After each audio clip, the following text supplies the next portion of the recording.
7 days, 1 vision. A challenge to transform this small vanilla forest into an epic pale garden. It won't be easy. We will build up cliffs, create an overgrown forest, and uncover the secrets hidden beneath the pale.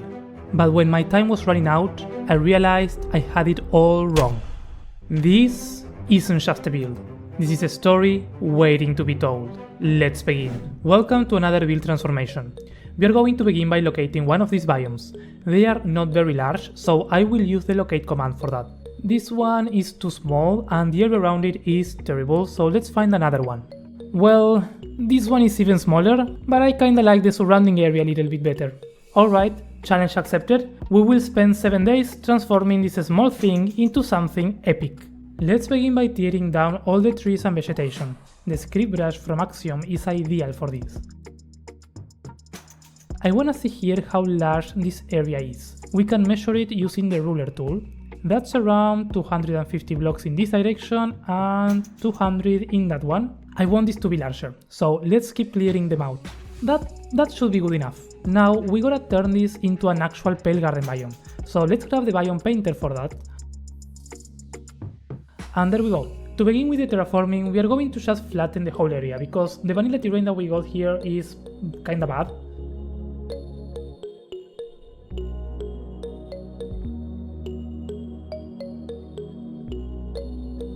That's a way better and cleaner look, so we can start building now. Here's the plan. I want to build cliffs. Tall, angled and sharp cliffs that surround and protect this pale garden, with a lot of high variation creating a unique scene and a sense of adventure for this peculiar biome.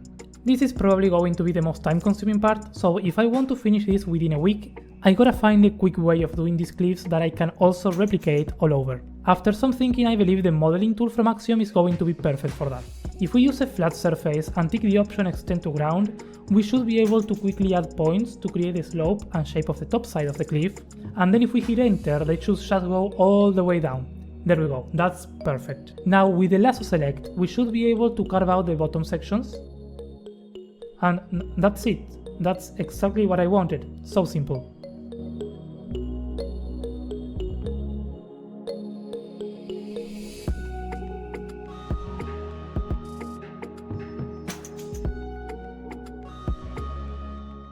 These are the shapes for the cliffs that I had in mind. They are very much inspired by some of the terrain from Elden Ring. To the outer edges, I also smoothed out the transition with the vanilla terrain, so if anyone is exploring, they can very seamlessly walk up the edge of any of these cliffs and stare down into the forest. Now, one of the main characteristics of the terrain from Elden Ring is that it has a lot of high variation. So I want to include more of that here. We will need to carve this area out even deeper and get some even larger cliffs in place. Something like this should do the trick actually. We have now some exaggerated cliffs in the center, topping and enclosing the entire biome. We still need to shape this a bit better though with the melt tool and add some noisiness to make them look a bit more shagged and realistic, but I like them so far. We are spending a lot of time on the terrain, so we gotta speed things up. For the painting, I will use this angle tool mask, so I can paint the flat areas with grass and the vertical areas with rocks. Of course at this stage it is all color coded, but now it's time to replace them for the real materials, for which we will be using a basic shading with wool colors and the auto shade operation, so we can create highlights and shadows very quickly. And then we will use the noise painter to imprint different textures on the different areas of the cliff, while still preserving the shading done before, of course. With 3 days already into the challenge, the next step was to design a few custom trees in the style of the pale garden. I built 4 of them in total during a livestream. We used the path tool for the main trunk and branches, and then placed hollow half spheres for the leaf clamps, which is my favorite technique for making trees with Axiom. In terms of scale, they are larger than the vanilla ones, but I think they are still small enough to fit in between the landscape we just created. Then with the stamp tool, I pasted them around on top of the cliffs and on the outside edges, ending up with a result like this. This is how it's looking on day 4, and we need to work on the center still. As you can see, there are a bunch of regular dark oak and pale trees all around, which we placed to ease the transition from the vanilla forest. And this is actually a simple trick that is super useful to build vanilla forests using Axiom. So let's sneak a brief tutorial on this. First, you need to build a clump of saplings for the dark oak and for the pale. Then we magic select one of them and copy it with Ctrl+C. go to the stamp tool and click on Add Clipboard to add the 4 saplings there. Then you repeat the same for the pale ones, copy them and add them to the stamp tool. You can tweak the parameters as much as you want, and then basically you paste them around where you want your forest to be. Hear me out here, you won't get every single sapling perfectly placed, that is completely fine. We now just need to wait or set the game rule to random tick speed and increase it to something like 3000. For the ones that didn't grow because they were floating or incomplete, you can go back and complete them or break them by hand. Or if the area is too large, you can use a tool mask like this one to target the saplings and get rid of them by painting with air all around. At this point, I was very happy with how this transformation was turning out. However, I was feeling clueless as to what to build on the center. The 7 days were going quickly, and I didn't know if I wanted a structure, a giant tree, or just more forest. None of them felt right, I was uninspired, and time wasn't on my side. So I sat down, stared at the half-finished forest, and realized that I was being stupid. What was that nonsensical, self-imposed time constraint of 7 days? Why was I limiting myself to build something quickly when I could just spend a few more days and focus on the quality instead? So I did nothing. I just waited for the 7 days to finish. That simple change in mindset allowed me to unlock the idea that I needed for this transformation. Instead of focusing only on the looks of it or the gameplay, I was going to focus on the ambience and the story of this pale garden, with the main question that I needed to answer. Why is this section of the forest pale? And those simple questions led to some more. Why are the crickets there and what are they protecting? For a while, I was convinced that the crickets were guarding the deepest secret of the garden, but something didn't fully make sense. Why do they stand still when we look at them, and why do they point to their hearts when we punch them? So then it hit me. They are not protecting anything. They want us to follow them. They are guiding us into the forest.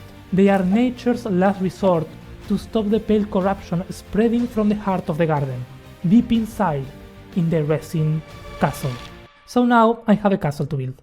It's been a while since I last built one, but the story behind it was motivating me. So I started with the basic layout for the towers, the walls and the main gate. Then I built them up, planning some of the trims and windows, designed the roof for the gate and the towers, copied them all around, and finally added another tower with a more intricate design in the center to top it off. So this is what we ended up with before painting it. For that we need to select the palette first, and my idea is to go from resin blocks to stone bricks in a gradient. So to see if that would actually work, I will use the color fill from Axiom and the ruler tool to create a line between those two blocks. That way I can quickly grab the blocks closer to them and build up a cool looking gradient.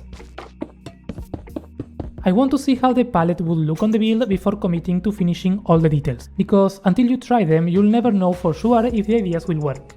I love it, yes, the palette definitely works. I tried 2 orientations for the gradient and I think I'm going to go with this one on the right.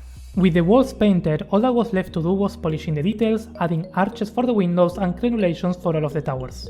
This is the castle almost finished. We still need to work on the entrance bridge and the interior, but before that I want to move it over to the actual pale forest so we can see if it fits, because I didn't measure this and it might be taller than the large cliffs.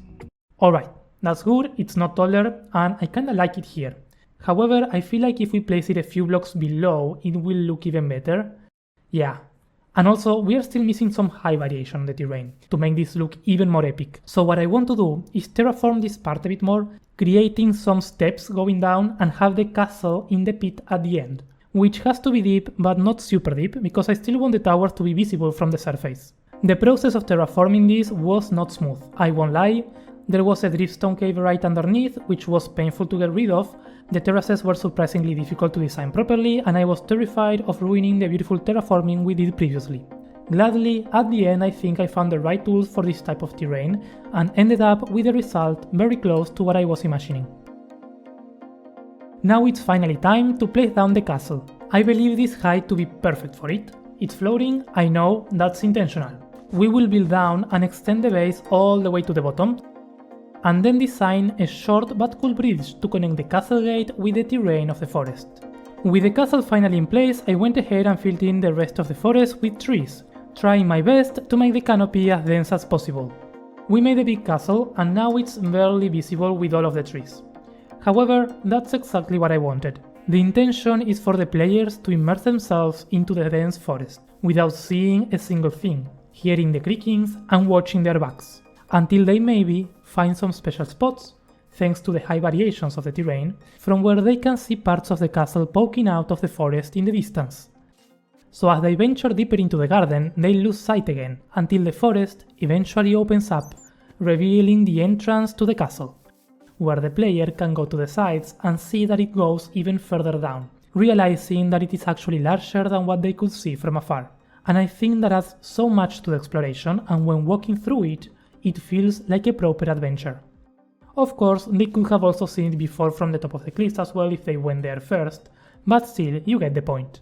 Now, we need to finish this transformation.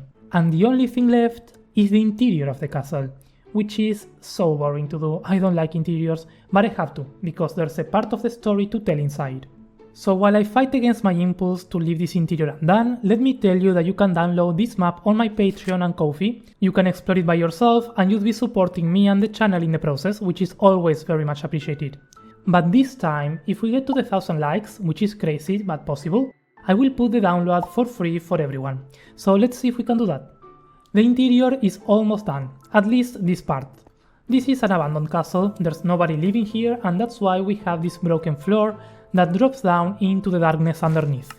And the idea here is to place the source of the pale corruption, which will be a big creaking heart. So we need to design that.